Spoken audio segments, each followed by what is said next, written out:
Greetings, sisters and brothers. This is Milton Alimadi. I wanted to make a few comments on Zohran Mamdani.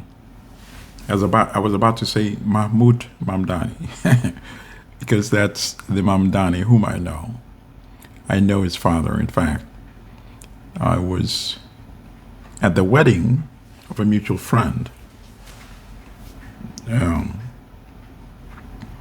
2018, I believe, with his father, Professor Mamdani, who teaches at Columbia and at Makerere University in Uganda, and his mother, the famous filmmaker, Mira Nair, Salam Bombay, Mississippi, Masala. What is the other movie?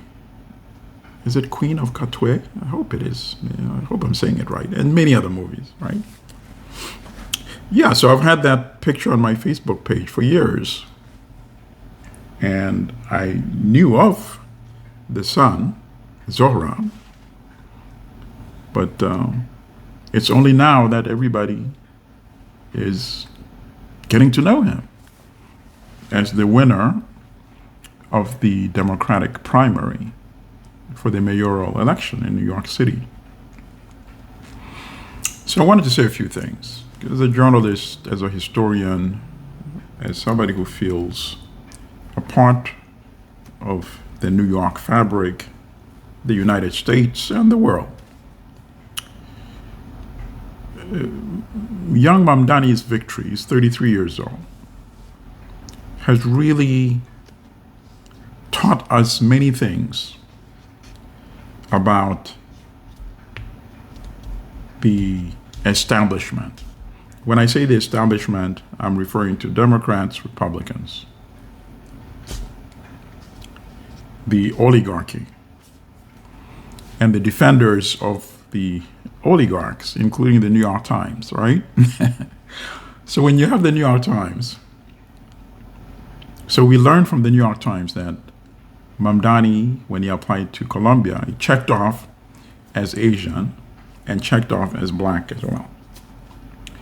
Is this really a legitimate New York Times story, or is this a New York Post story? Why would the New York Times do a story like that? If not just to incite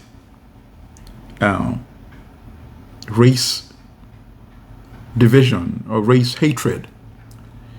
And I'm reminded of a lecture by Professor Walter Rodney, one of my favorite, persons who ever lived. And it's called Race and Class in Guyanese Politics. And, it's on YouTube.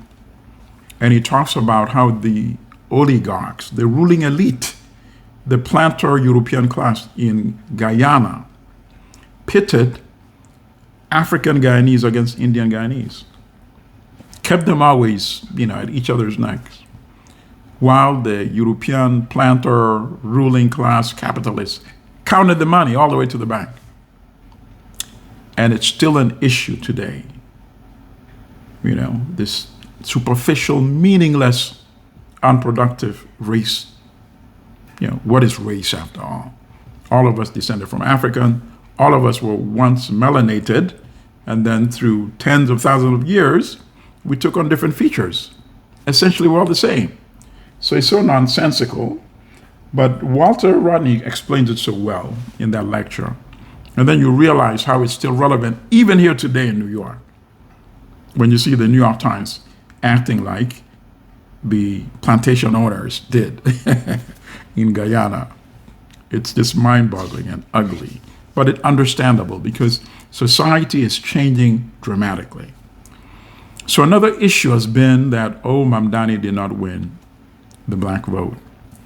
He won the young black vote. And these young voters will go and talk to their parents. And another factor is this. Initially, when Obama ran against Clinton, he was not winning the black vote either.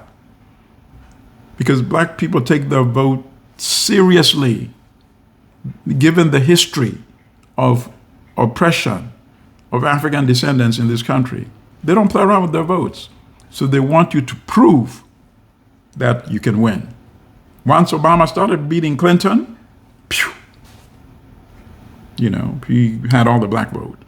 And I see that happening for Zoran now that he's proven that he is made of winning material. Why?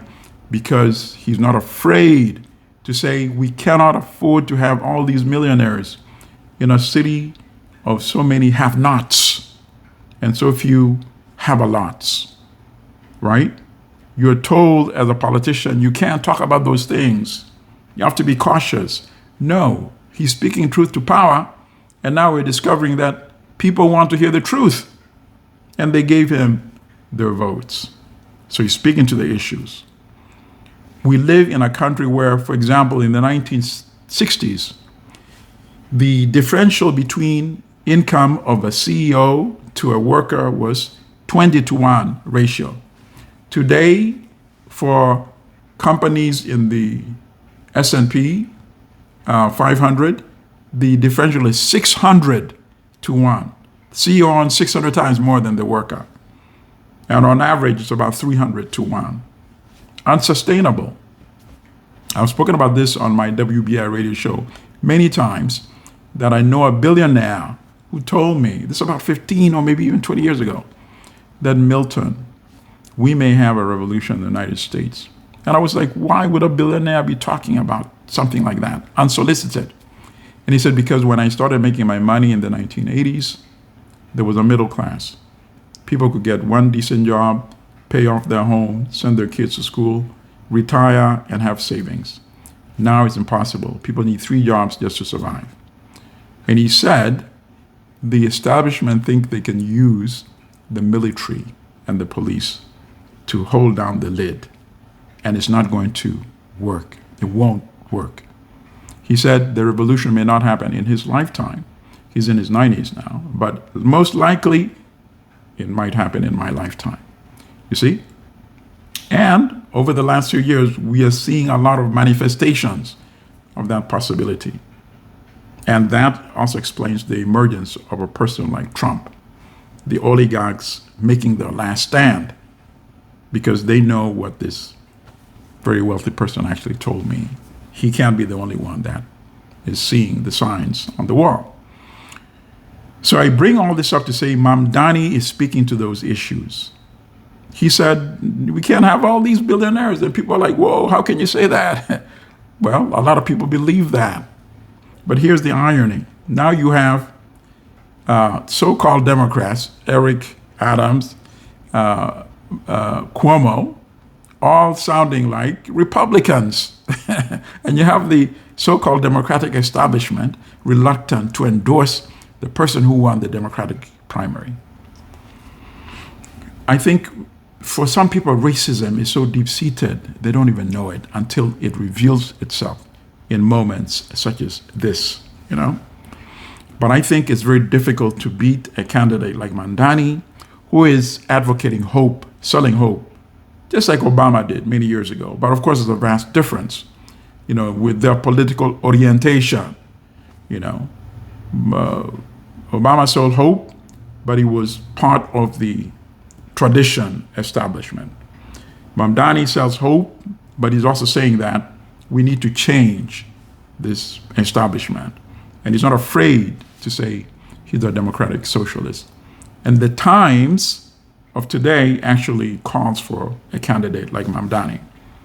So when they talk about, he's anti-Semite, nonsense, they insinuate that he's a supporter of terrorism, secret supporter of Hamas.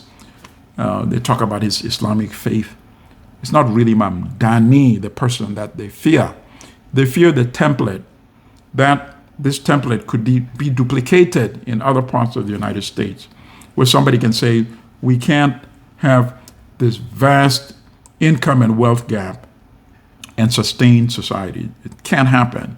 We have to make sure that those who are blessed with so much wealth contribute what is needed to save the society. I think if we don't have this template working and get candidates like Mamdani in positions of leadership, and then we might actually end up with what that billionaire told me could happen in the United States. I think those are the main points that I wanted to cover. And also, I want to say one other thing when it comes to Democrats and Republicans.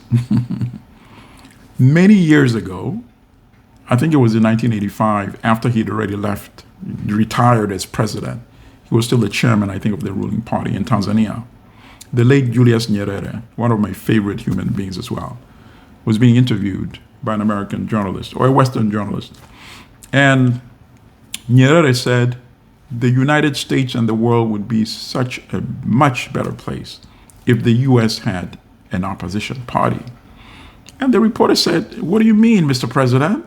We have the Democrats and we have the Republicans.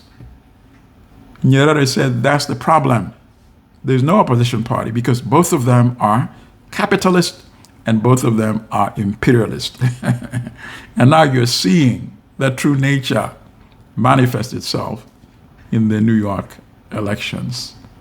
You know, what is democratic about Eric Adams or Cuomo, right? You know, they're using reactionary language, calling Mamdani anti-Semite, you know, just all this nonsense, right? As I said, it's hard to compete when somebody is selling hope with substance and a vision of a new city, which also yields the possibilities of a vision for a new country, and all the other candidates are selling hate, you know, trying to demonize him, to delegitimize him, and they hope that is their winning formula. I don't think it will work. I hope it does not work. I think voters know better, and they should not be succumb to ugly race baiting efforts, even endorsed shamefully by the New York Times with that ridiculous article. So thank you, sisters and brothers. Be well. La luta continua.